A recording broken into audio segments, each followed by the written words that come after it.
This is Bishop Michael Curry, and you're listening to The Way of Love. In this episode of the Way of Love podcast, I catch up with the one and only Jen Hatmaker, New York Times best-selling author, host of For the Love podcast, and leader of a tightly knit online community where she reaches millions of people every week. We discuss Jen's newest book, Feed These People, Slam Dunk Recipes for Your Crew, and how meals connect us to life in community. Jen and I also discuss the importance of telling the truth about American history and how we can look out and advocate for folk who are being targeted right now, especially our LGBTQ family members. Oh, Jen, welcome back to The Way of Love. It's so good to talk with you and catch up with you. And, oh, you're wonderful. And to see all the things you're doing, my God. I am so glad to see you are one of my favorite people on planet Earth. So Oh, all back I at ever you. have to do is get a little email in my inbox saying, "You want to come on Bishop Curry's podcast?" I'm like, Say the day. What day? What Oh, time? All the days." Yes. Thank you for having me back. I'm so happy to see you. well, back at you. You are one of my favorite people, and I just love talking with you. And this is exciting. It's been a little while, I guess, at least a Yeah, year. What's been going on? What are you doing? And it's been a lot, right? These yeah, last 3 years. I was just having a conversation with a friend, and we realized we had just passed the 3-year mark on COVID. yep, And it just feels at once like it's only been 1 minute and also like it's been a million years. I can't pick which way I feel about it. It was fast and slow. yeah, We're still, over here emerging. mm, This year has stabilized, which is lovely. yeah. After 2020, after 2021, I'll take stable and boring for the rest of my life. Oh Like, yeah, yes, yes, please give me stable and boring. And so I'm with you. I'm down, Bishop. I have 5 kids Yeah, and I am down to just one left. There's one person that lives in this house with me, and wow. it's just the two of us. Neither one of us know what to do. We've been in a big family as Yeah. long as we can remember. We keep looking at each other going, Oh my God. "Is it dinner? Like, do I cook it? Do Oh, you do we just go out? What is this life?" So she's a junior in high school. wow. Yeah. All the other little birdies have flown out of the nest. Yep. The fourth one is a freshman. He went off to college this past fall, and it's a little bit wonderful. Yeah. I've been parenting since I was 23, so Yeah. it's a little bit wonderful and it's a little bit weird. And Yeah. so I kind of feel two ways about it, but I'm proud of them. It's fun to have young adults. It's fun to watch them fly. It's Uh, fun to watch them just become who they are. And I yeah. had a little hand in that, but it's just them. This is who That's they are powerful. and where they're going. And so it's fun to be kind of on the sidelines a little. Wow. Well, I guess it's coming out of the last time we talked might have been at the tail end of the pandemic. I'm not sure. Yeah, I think we're still in Uh-huh. pandemic, but it was the tail end of it. Yep. What have you been thinking about since then? What's emerged for you, that Mm, might help the rest of us?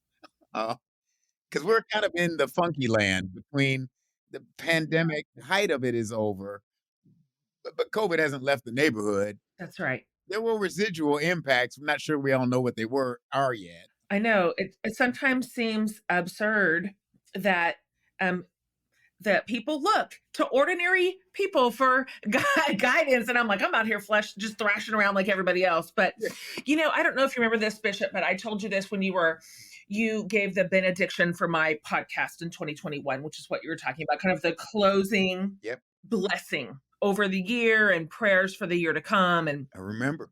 I told you then that I had just from the beginning of the pandemic, I'd lost my marriage. I was married for 26 years Yeah. and married to a pastor. Uh-huh. And so, we had structured our whole life around church and church planting. We have a church still Uh-huh. thriving here in Austin, and I didn't see it coming. And so among Mm. right in the middle of this global pandemic, which of course none of us saw coming, Uh-huh. I lost my marriage that summer, that very first summer of 2020. And so I feel like I I'm coming out of such a tailspin, and I know I'm not the only one. Yeah. I have my finger on the pulse of our communities, and I'm listening. So many of us suffered in ways both visible and invisible Yeah. these last couple of years, and the Yeah. pandemic was hard on a lot of us. It was hard on our marriages. Some Yep. of us lost marriages, a lot of us lost Yeah. jobs. Our Yeah. some in some cases, our entire industry was rattled and is Mhm. yet to kind of fully rebound or recover. And so I know for sure that the common story right now is emerging from some pain. I Yeah. think that's just to varying degrees, but we're not Right. in pain Olympics. Yeah. Pain is pain. Yeah. If it's sad and hard in your life, then it is sad and hard. That's it. We're not in That's right. competition. Yeah.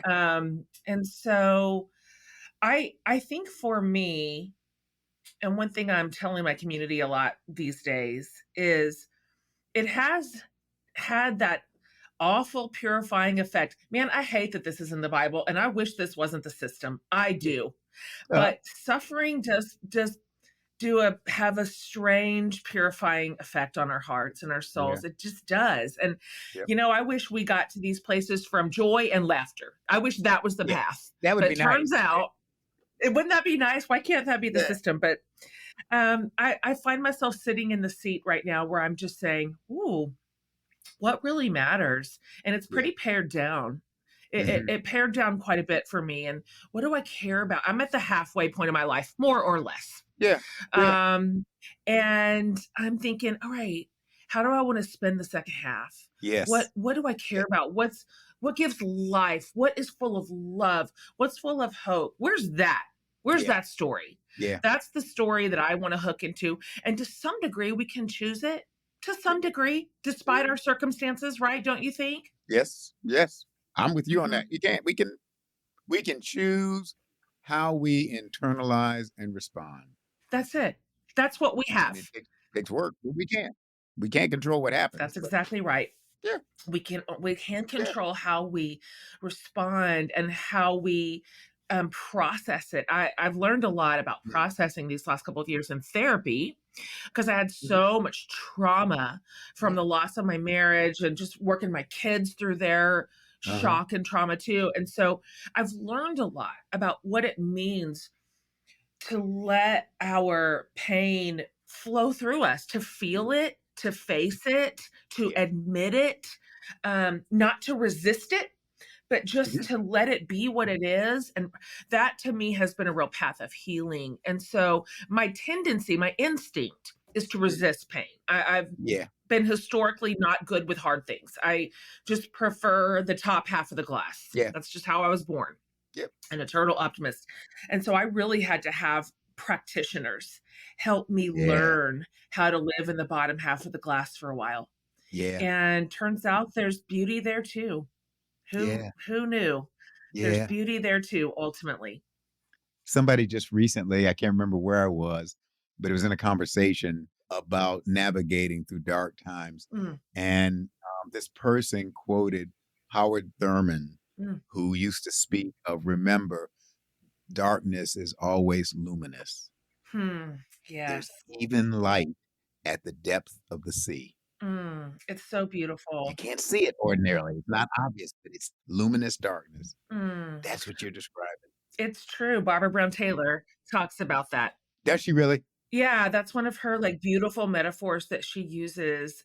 It's a gift to us to be able to have leaders lead us through that luminous darkness Yeah. and to realize that even here, we are loved. God is with us. He always was, never wasn't.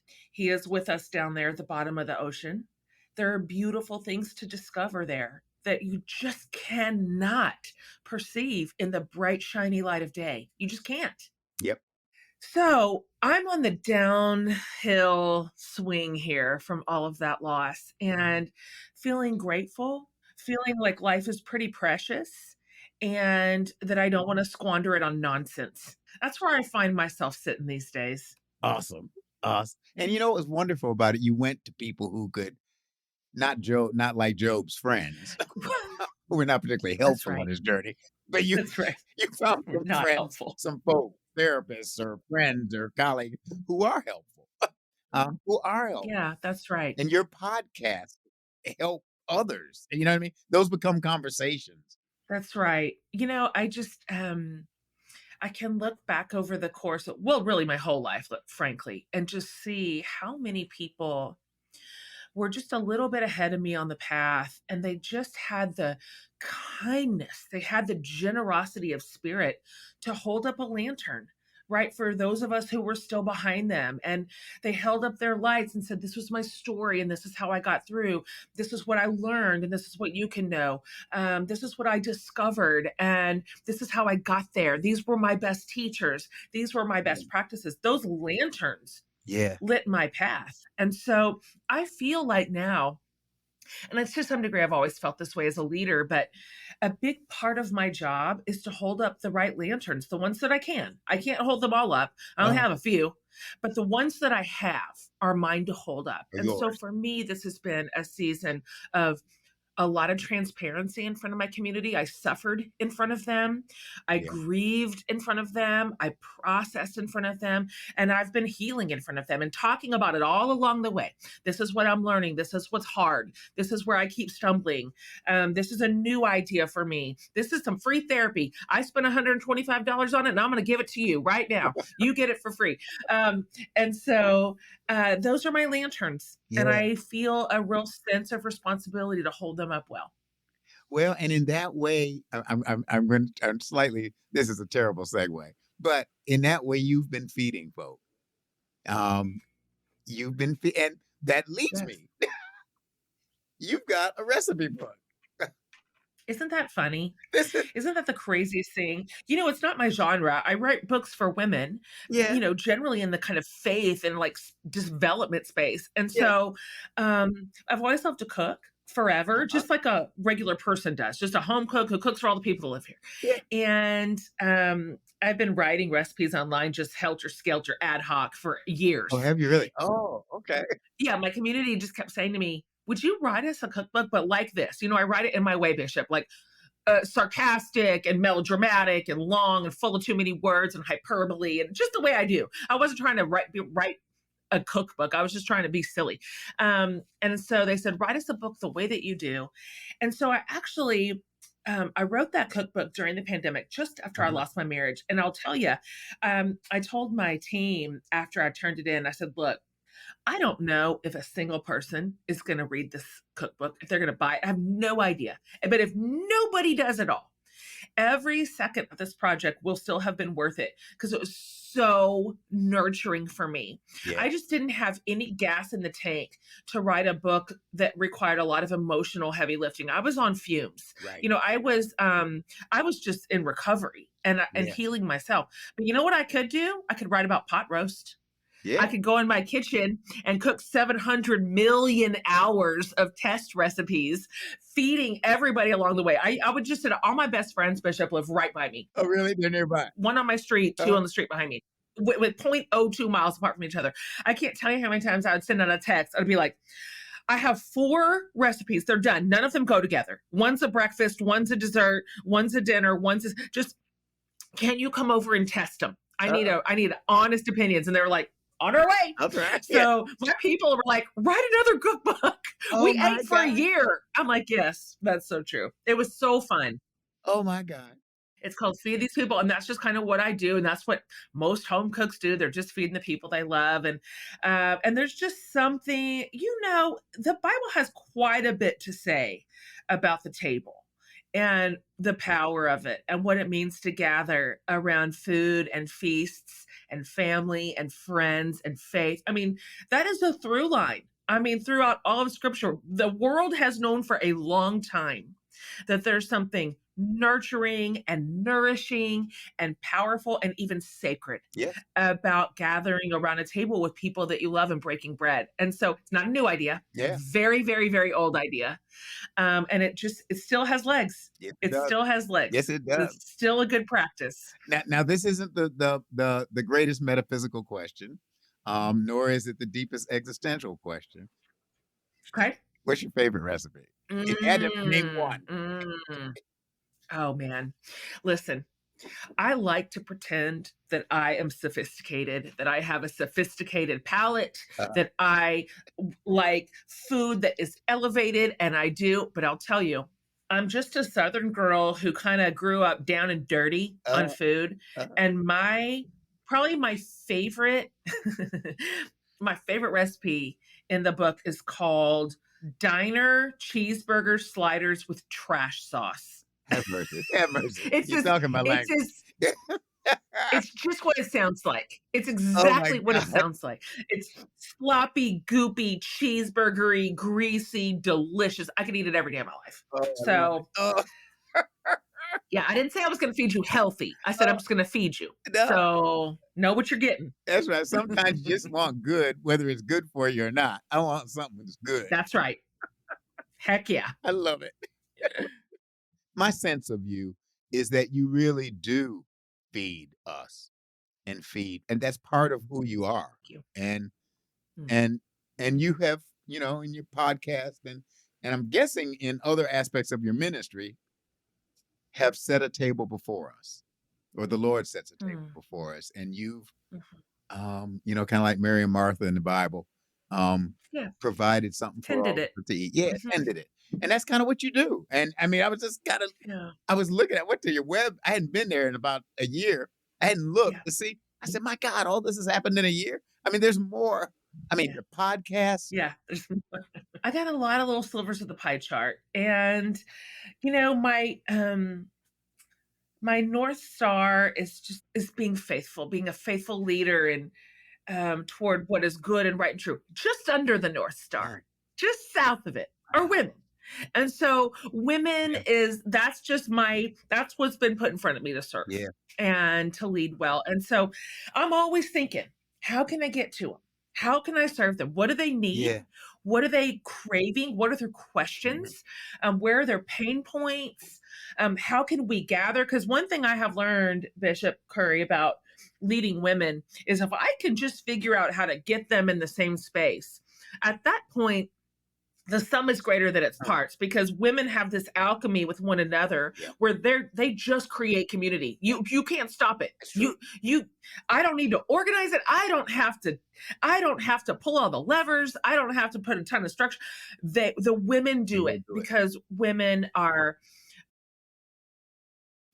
authentic generally and Mhm. they're craving it from other women. So, I've just got all these little silos where I'm like, okay, here are gathering points. You want to come to the podcast? Let's be in the listening community where we're learning from people. You want to be in the book club? Come here. Let's be readers together. And we read beautiful books and books that change our hearts and souls and minds. And we have this incredible community over here. And I have my readers from all the books that I write. And that is Great. a community in itself. And then I have this whole course that we call them me The me courses. courses, right? I saw that. And it's essentially everything I know.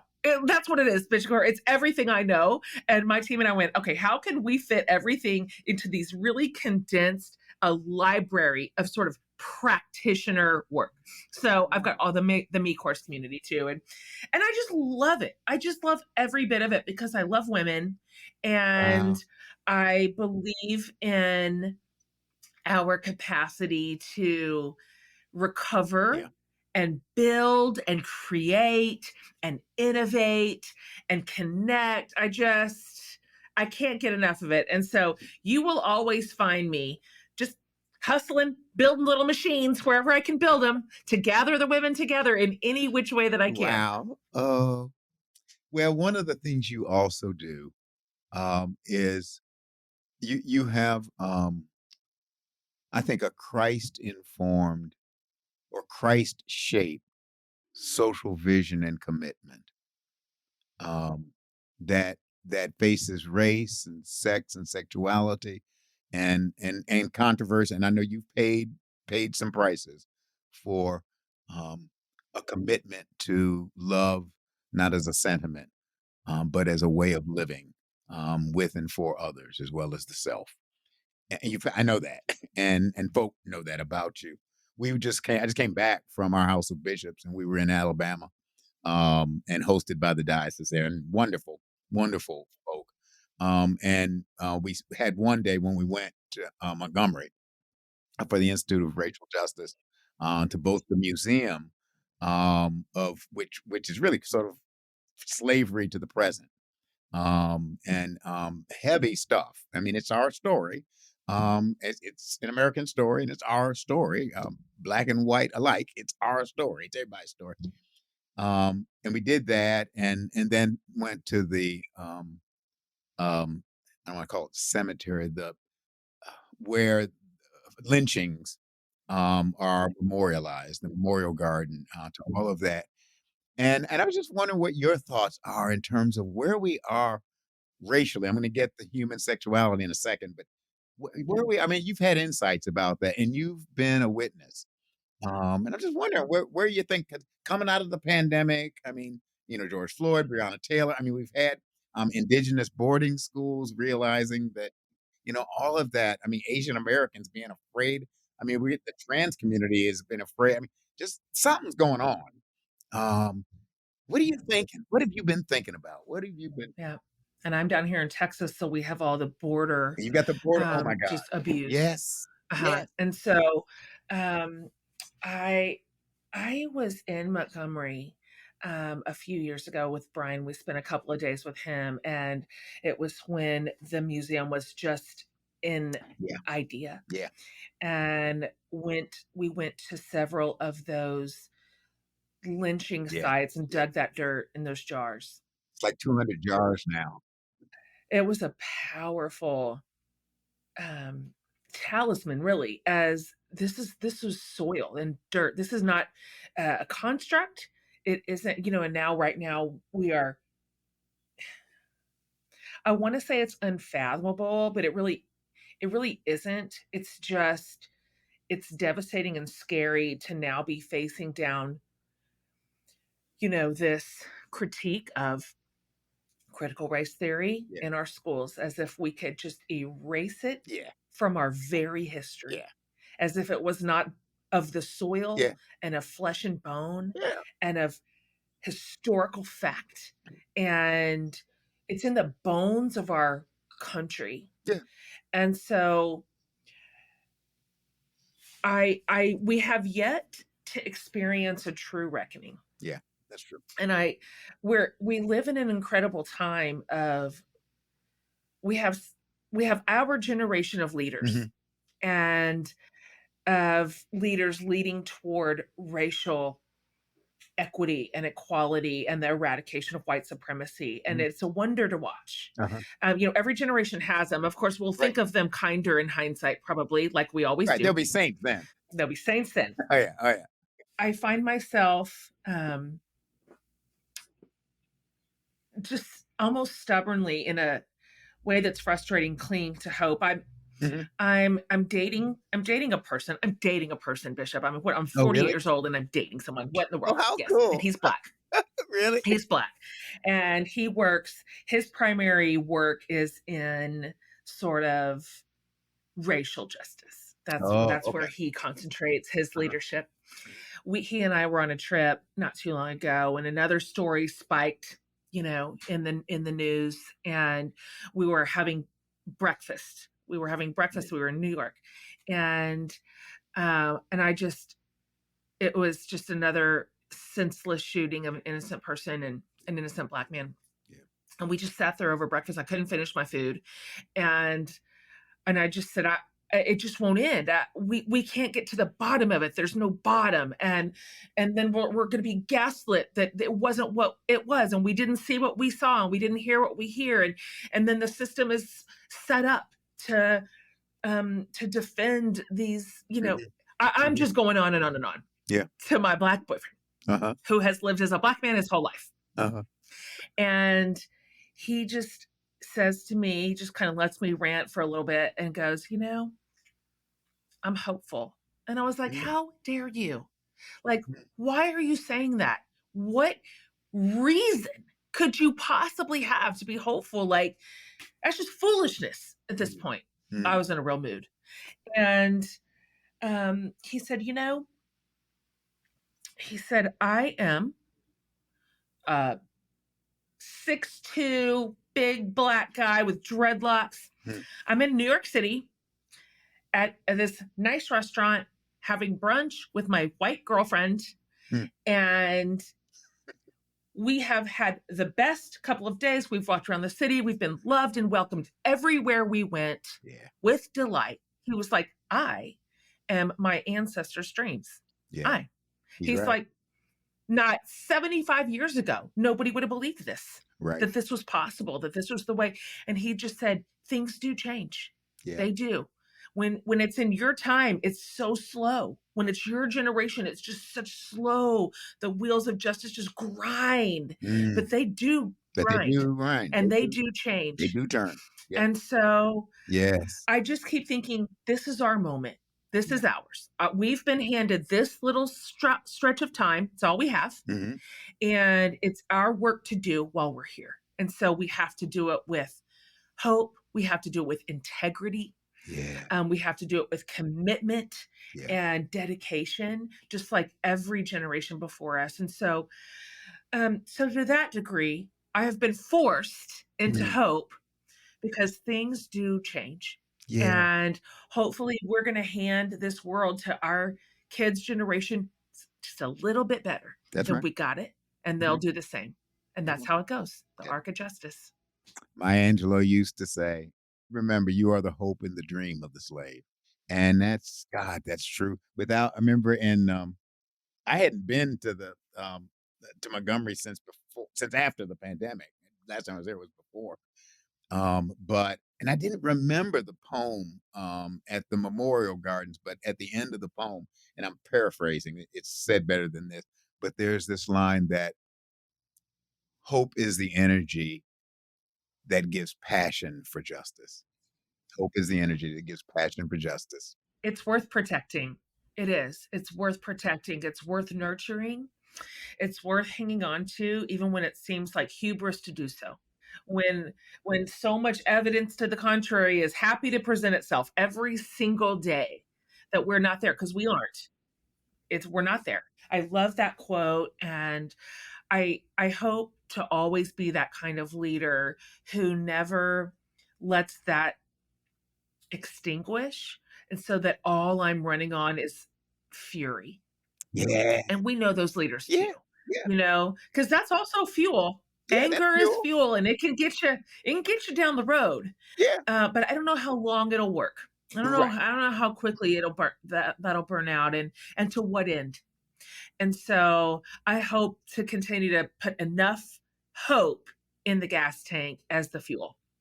And then we'll let anger mix in there too, because we need a little of that as well. A little righteous anger, but it does need to be partnered with hope and with love and all the things that have ever really changed the world. So those are the same old tools. There's nothing new under the sun. It's the same old stuff that's always worked. Oh, nothing new.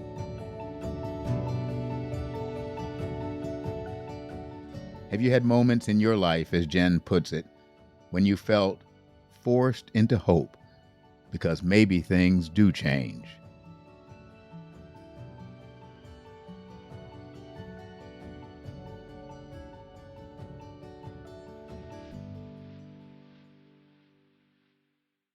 Well, the other thing that happened while we were, I mean, I don't know, I'm bringing the House of Bishops in, but I'm just coming back from that. But while we were there, we reaffirmed a resolution. It was really kind of a statement of support for for the trans community, for our trans siblings, and for children and young people as well as adults. But because they are being used, weaponized, and used for political purposes, which in and of itself, to do that to any human being is evil. That is evil. I'm not talking about the people being evil. I'm talking about that is evil behavior, and it is, and it's happening. And I know you're in Texas, and I don't want to get you in trouble in Texas. Bishop, I'm as in trouble as I could ever be. You can't get me out of trouble. So I know you are, yeah. but I don't want to get you in more. I just, but where are the voices of hope? Mm. First of all, I saw that statement and I was just moved. I was moved by it. It matters when voices of spiritual authority speak up and stand up. It matters. It just does. And the Episcopal Church has been a leader in justice forever. And so I thank you, first of all, for reaffirming what has always been true for your church. I mean, that's Well, not new. You're not new to loving our trans siblings, but the reaffirmation of it right now, particularly at this moment, matters. And people listen to that. Everything matters. Every single statement of kindness, every bit of support, every oh, time we vote on behalf of our neighbors, all of it matters. it And does. people are watching. And so some of it we see immediately because we see the very end of someone's journey. We see them say, Yeah. "Okay, you're right. I'm let me turn with love toward this community." Or we see a church in its entirety say, "The doors are open. Like, you are welcome here," and every strata of leadership. We see this amazing fruit ultimately. But there are so many folks and churches and denominations and spiritual leaders who are watching quietly, and they're somewhere here. They're not down here, but they're Yeah. listening, and it matters. Right. When I look at my own journey toward becoming an ally, ultimately, like re-examining what it Mhm. was I was taught as a kid, holding it up to the Right. light of truth and deciding if it was eternal or if that was more like just systemic. Yeah. It took me a minute, and I had a lot of teachers on the road that I was Yeah. just, like, looking like this. They didn't know I was there, That's true. but I All was of us. I listening. know. I was like, But listening. I was Yep. learning, I was absorbing, I was internally processing, and so when the Episcopal Church comes out and says, "Yet again, here we affirm our siblings, and we are for their care and safety, and they are welcome in our churches and in our neighborhoods and in our homes and in our families," it matters. I would love for this to be obsolete one day, I know. that the Exactly. church does not have to put out a statement that we Yeah. are here as allies to our trans siblings, that Yeah. would just be a given, just Yeah. an But that absolute being given. given. Exactly. And that, and to keep, I'm trying to remember, I don't remember where I was, but this was with leaders of the Jewish community and this wasn't right after the Tree of Life in Pittsburgh, but that was in the atmosphere. And one of the leaders said, because members of the Muslim community had come out in support, opposition to what had happened. And it wasn't Tree of Life. This was after Tree of Life. And um, one of the Jewish leaders said, "You have no idea the power and the impact of hope when Muslim and Christians stand with Jews or anybody else, is because we're pitted against each other. And to come together to support each other." He said, "That's a powerful witness." And he said what you just said. He said, "Who knows, but that you'll call out more friends who will find their way to be supportive, as opposed to more people to be negative." It's true. We can affect each other for the good. We can't do everything. I used to tell my congregation, we can't do everything, but you can do something. That's right. That's right. Each one of us has a couple of lanterns to hold up. That's it. Just hold them up. Hold them up with like diligence and commitment. Those are yours. And if we all do it, and the whole path will be lit. So I also feel hopeful. I sometimes I don't even want to, but I do. I just keep thinking, okay, I just believe that in the end, what we read is true, that love is greater. It's the greater power, and it has the lasting power, and it'll have the last say. And so that's the side to be on. However murky it feels here in the messy middle, however it seems like we're living in the upside down sometimes, I just believe love's going to have the last word. And so that's our team. We're team that. Yeah. And Yeah. so I always ask myself, my sort of through line when I'm trying to discern what to do or what to believe or how to lead or what to let Uh-huh. go of, what to just walk away from and what to engage. I always think about myself as a 95-year-old. And I think, okay, when I just can't get clarity any other way, I've got two like through lines. One of them is the fruit of the tree. So Jesus's parable is my absolute gold standard for deciding if something is godly or not. What's the fruit? Look to the fruit. That'll tell you the truth. But the other one is my 95-year-old self. And I always think, what Is will you what? You my 95-year-old self, and I think about her, that's what, me, when I'm old. And I'm like, oh, okay, yeah. what will I be proud of? What will 95-year-old me look back on and say, you did the right thing. That was the good thing. That was the holy thing. That was the loving thing. That was the brave thing.